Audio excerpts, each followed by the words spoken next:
Okay, we are here at Firehouse Coffee. This is a training video, actually 3 of them. One's going to be on grinders, the second one's going to be on dosing and actually pulling the shot, and the third one's going to be on doing the milk. The first thing that I want you to remember is that we spend a lot of time roasting coffee, sourcing coffee, roasting coffee, bringing in the very best stuff that we can, and what we spend a lot of time on, you guys can ruin in about 30 seconds over here. So it's really, really important that every shot of espresso is done correctly.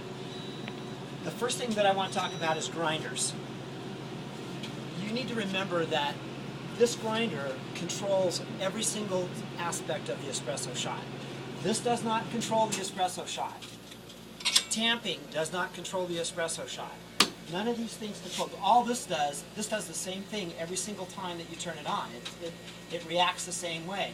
What controls the time and the way the shot's going to come out, whether it's going to suck or whether it's going to be delicious, is all from the grinder. Okay, I'm going to say it one more time so everybody gets this. This controls the espresso. This right here makes good espresso, or this makes bad espresso. So everybody has to remember that this continually needs to be adjusted.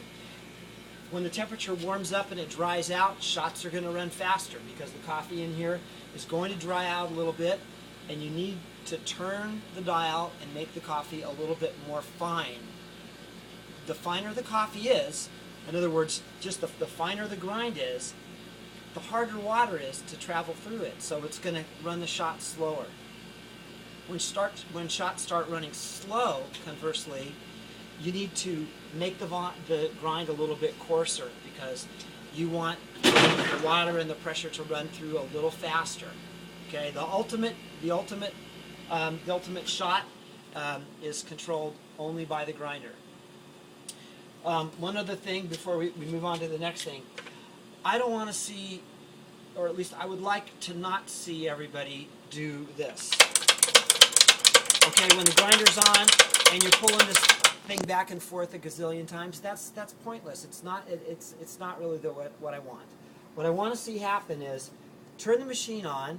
Always going to have an empty hopper to start with. Turn it on, pull about 5 times after you've got some coffee in here, and then wait, let it fill up again, and then dose about 5 more times, and then finally turn it off and finish with about 5. So this is what I want to see when you're going to dose a shot. Of course, bottomless portafilters, okay, always left in the machine.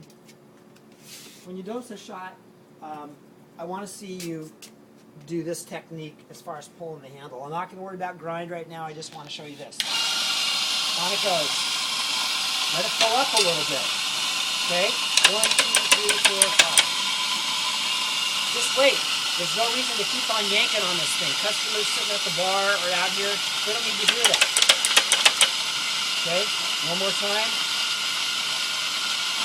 Turn it off. And finish it out. Okay? That's what I want to see. When you go to finish out a shot,